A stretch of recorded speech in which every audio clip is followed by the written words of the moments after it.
how to move forward. Honourable member for Parkdale-High Park. Mr. Speaker, it seems the federal Conservatives and the Ontario Liberals have more in common than they care to admit. Yesterday's Auditor General report. Order.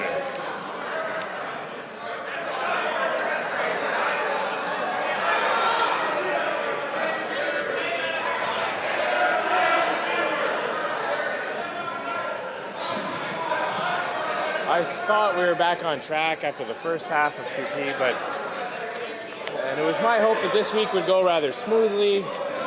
Can't tell you how disappointed I am. The honourable member for Parkdale-High Park just started her question. I'd invite members to just wait till she's finished, and then they can feel free to respond. The honourable member for Parkdale-High Park. The federal Conservatives and the Ontario Liberals have more in common than they care to admit.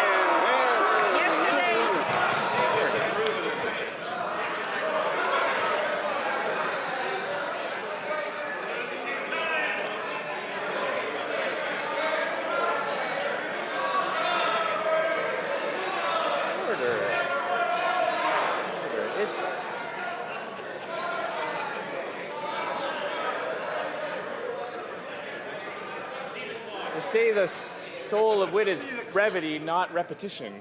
I'd invite members not to make the same joke over and over again. The honourable member for Parkdale-High Park has the floor. Maybe third time lucky. The federal Conservatives and the Ontario Liberals have more in common than they care to admit. Yesterday's Auditor General...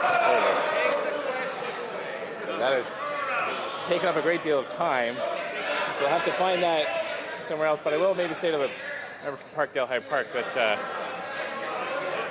she's already made the preamble. Might serve the House well if she order. The honourable member for Parkdale-High Park has the floor.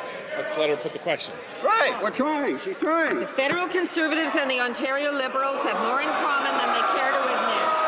Yesterday's Auditor General report revealed that the Liberal government wasted nearly $8 billion on extra costs of public-private partnerships. That's no small change.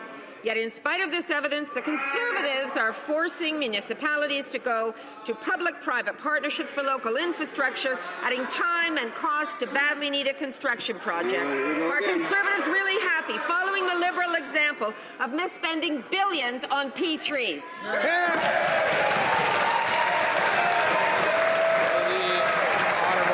Secretary of the Minister of Infrastructure. Well, thank you, Mr. Speaker, and that was a very inappropriate question as we approach Christmas, I might add.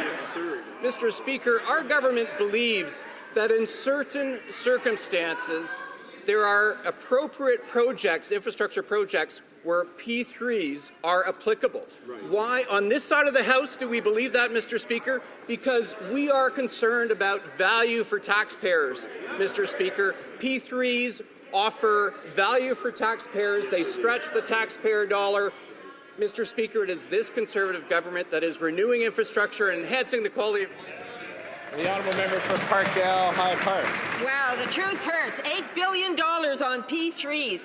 And the AG didn't even get to the Pearson rail fares that'll cost over $27 one way. Ooh. Conservatives once again putting ideology before evidence. Instead of letting municipalities make their own decisions, Conservatives are forcing them to undergo a costly and time-consuming screening by P3 Canada. Shame. Long overdue projects could be delayed for years. Ontario Liberals just wasted $8 billion on flawed P3s. So how much do the Conservatives plan to blow on their scheme? The Honourable Parliamentary Secretary. Mr. Speaker, the municipalities believe it's been like Christmas since this Conservative government came to power in 2006 with respect to infrastructure. Mr. Speaker, in 2007 we established the Building Canada Plan. In 2013 we extended that plan, created the new Building Canada Plan, the longest and the largest infrastructure investment in Canadian history, Mr. Speaker.